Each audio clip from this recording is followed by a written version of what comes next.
I was watching a video of Neil deGrasse explaining how Earth is actually slowing down, and it's inevitable, kind of. So, I mean, one reason I don't support geothermal energy is because you're taking and extracting heat from the core.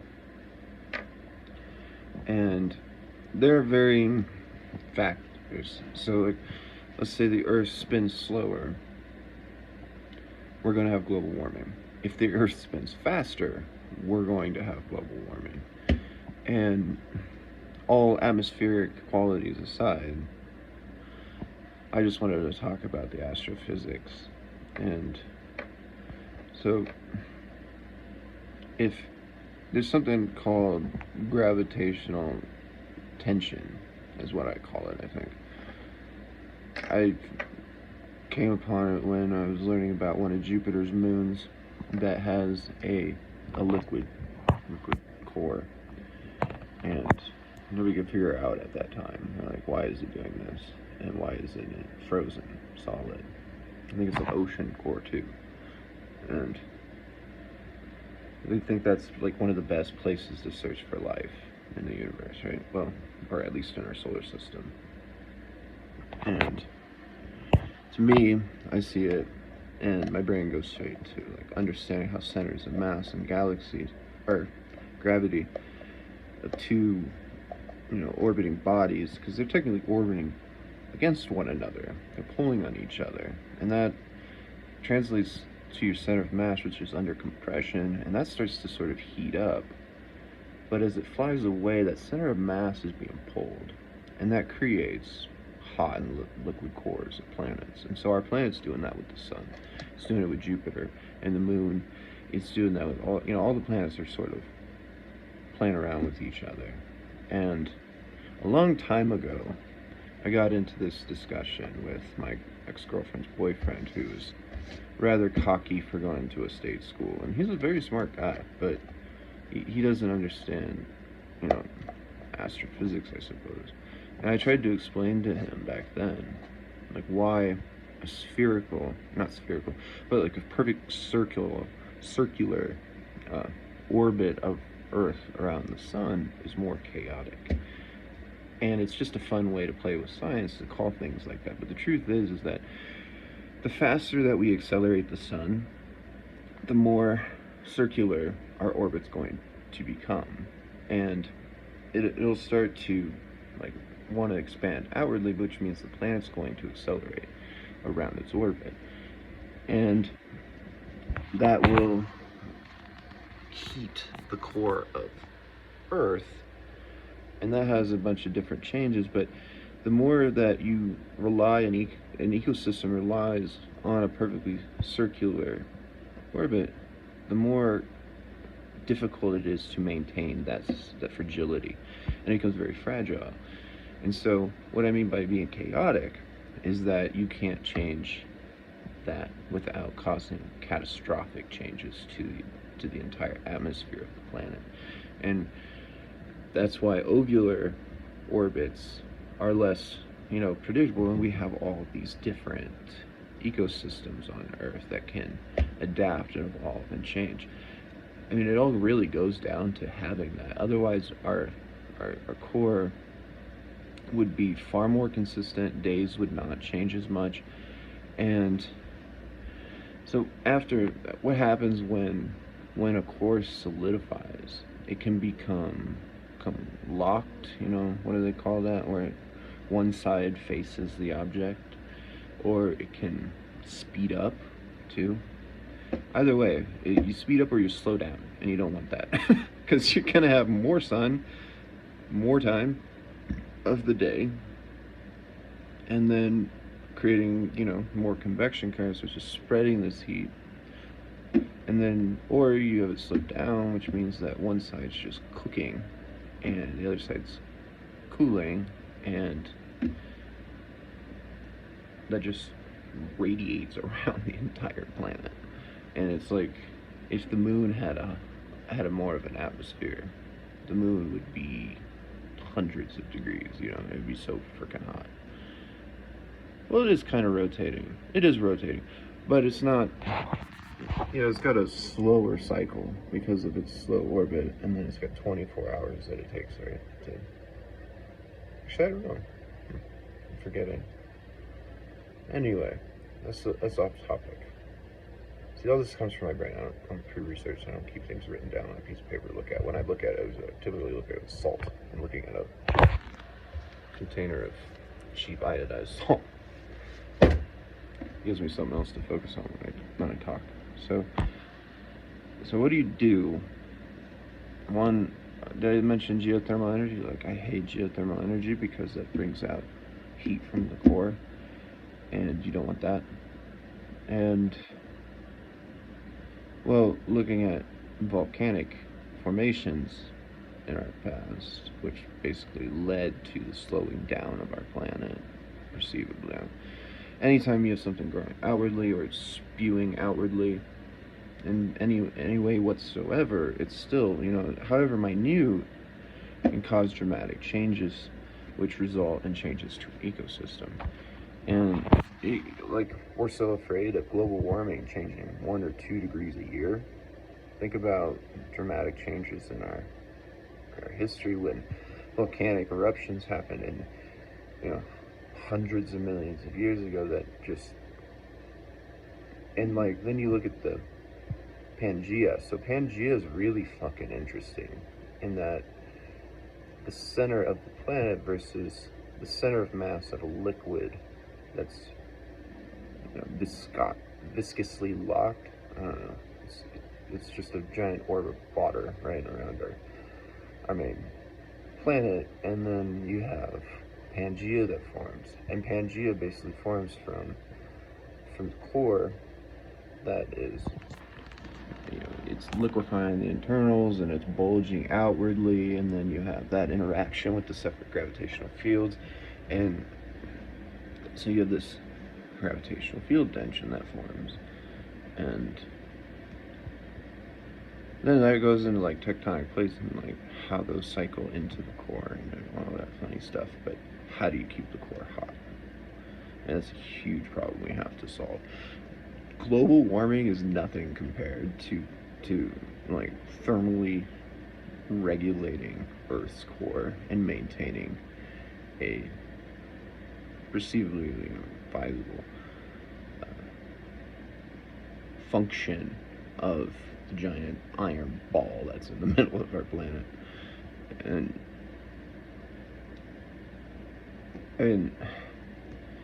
so there's no studies done of this, and I've considered performing them, but nobody even knows about gravitational field tensions, and a lot of people who are geologists or astrophysicists, they don't cross the boundaries into other fields, and then you have two experts that are coming together to try and unify their own theories rather than somebody who just understands it all. And so I don't know, what do you do? This is an older problem. It'll take thousands of years. It won't just happen subtly. I mean, if it happened subtly, we would all die off and it wouldn't matter anyway. So why bother, right? I mean, what would you do? We can always cool the Earth, but keeping it hot is the challenge. Everything is cold in the universe. And so people are afraid of global warming. No. You should be afraid of the Earth cooling down, because once you have global warming from the planet either slowing down or heating up, you're just left to the lifespan of the star. And that's why then, after we learn to regulate the core, we learn to maintain the sun and maintenance the sun, right? And so there's various theories I have on that. I suppose this is what started me, on the future of humanity, maybe analyzing every little fucking thing I could for years. I'm tired of thinking, I didn't even plan. I was gonna go see a movie today. I've been waiting months and months for it, and I just ended up sleeping 8 hours. I was like, I'll just take a short nap. Oh man, I missed my movie. Whatever. I kind of lost respect for Saoirse Ronan because it's tacky to me if you date a co-star. You do that. And like anybody who really does that,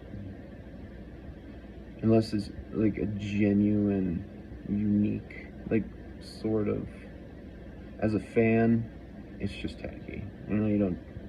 So just don't even learn about people.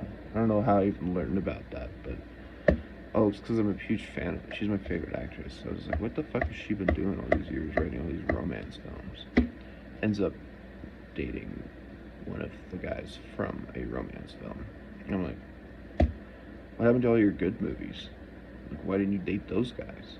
Where's the good, like, where's the fucking finesse here? It's just slutty. I don't know why you went off on that tangent. My brain is trying to reorganize everything so that...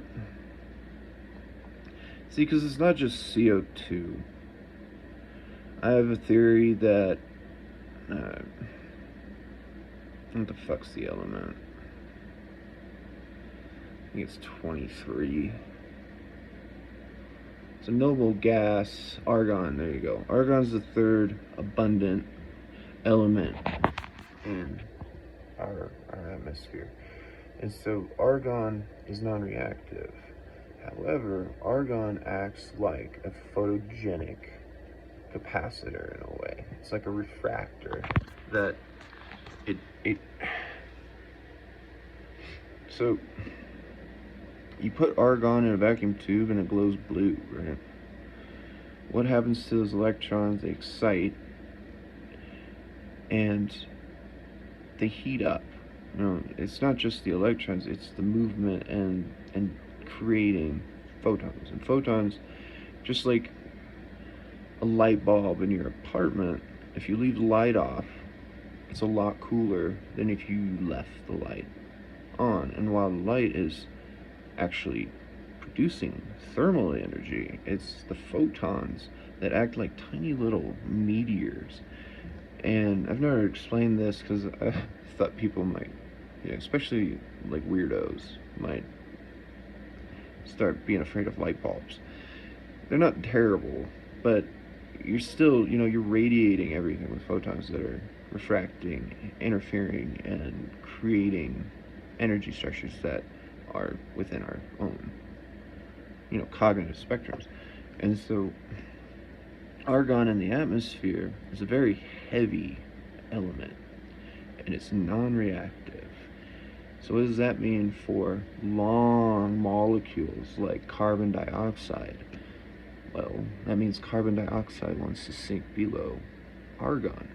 Now, if you have a photogenic effect that can create, an electrochemical destabilization of carbon dioxide in our atmosphere, then what happens is that you start reducing argon. So we need to take out some argon. So we take out a bunch of argon. Carbon dioxide starts to fill up the surface. And that means that more carbon is spread throughout the surface area of our planet. That means the mountains will regrow trees better. If we have a forest fire, the trees don't just come back, and you keep expecting them to be like I don't know, Lion King or something, right? When there's, I think it's Lion King, and they step in the paw, and there's a sprout under the paw print, and they're like, oh, life finds a way, and all this other beautiful shit. Well, it's gonna happen long after we're dead if we don't figure out what is actually happening. And since argon is so non-reactive, it's a silent weapon against us. Now, it's a heavy, heavy element, and it's slightly heavier than carbon dioxide. However, it has a lot more electrons, and the nuclear mass of carbon dioxide, interfering with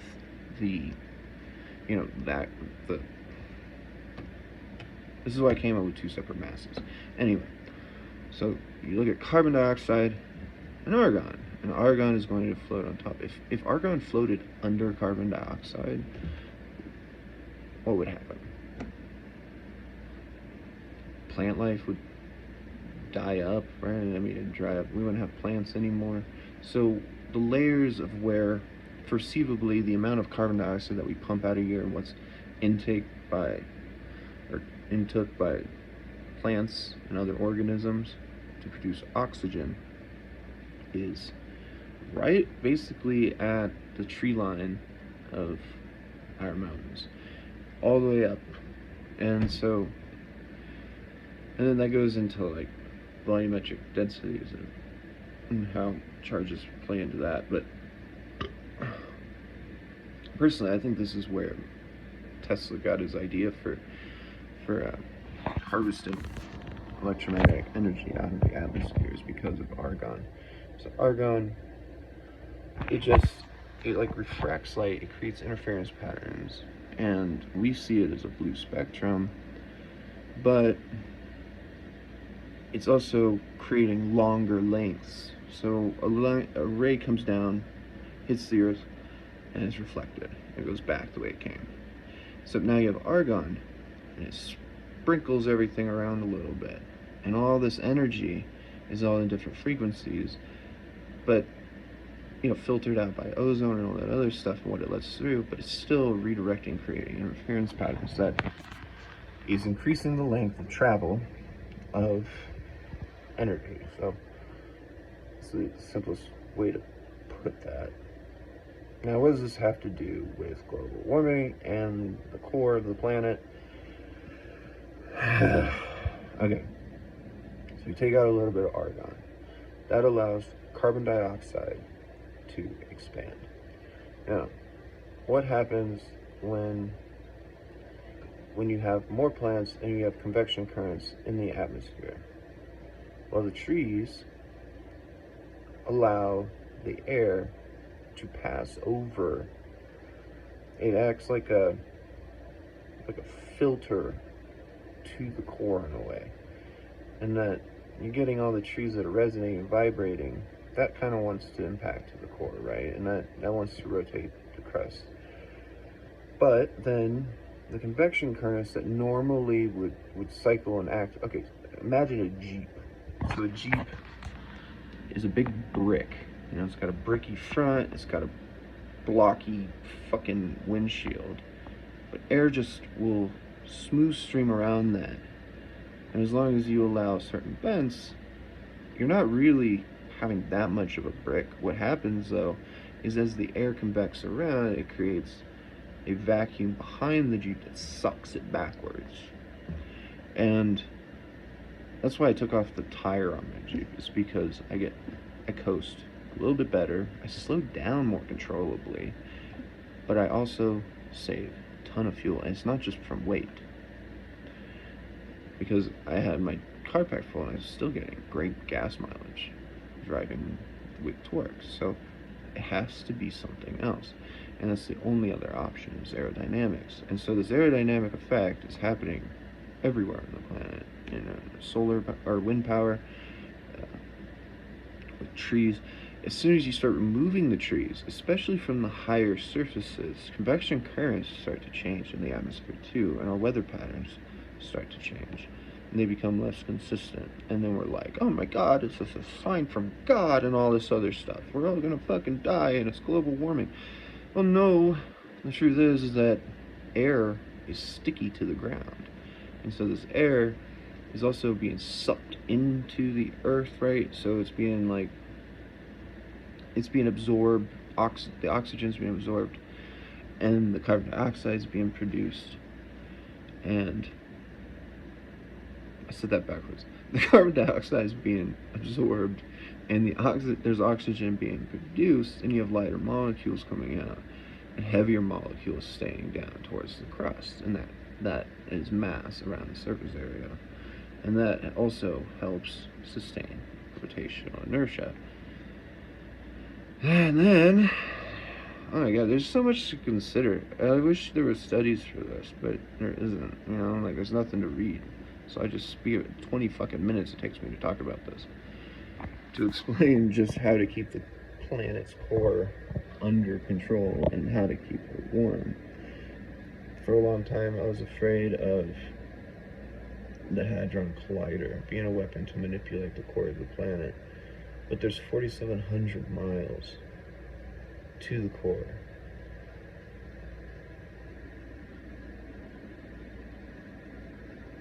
So I don't know how big the electromagnetic field is, but something has to be impacting the core, and we need to figure out what it is. And the only other way I can consider this is that we are eliminating trees in higher elevations. And so you're not going to have, so take a mountain and blow air on it, and then take a mountain full of trees and blow air on it. The only thing is that you're having a fan, right? So the fan is producing thrust, while the Earth itself and this photogenic effect from our solar system, our sun and our moon, and how everything's gravitationally impacting one another creates our weather patterns and creates air currents. But so the trees are really strange to that. Like they filter out these heavy molecules, keep them closer to the crust, while releasing lighter molecules that are less impactful towards the rotation of our planet. And it also goes into those other convection type aerodynamic physics that I was mentioning. But every little thing plays its own little role. But as I was saying, so argon though. Argon is non-reactive, it's non-bonding, and it's very heavy. And so you have, say, the same mass as carbon dioxide. However, you have a whole layer of it at the tree line layer that then, as the planet starts turning, is slowly slowing down. Argon is a very bad element to have abundant, I think, in our atmosphere because of this. Stuff that is lighter than oxygen acts like oxygen when oxygen is being emitted by all of our plant life. So you intake a heavier thing and you lighten the resistance, and Earth can spin up. Anyway, I'm supposed to be working on gravitational field mirages and writing a book. My brain is just so tired.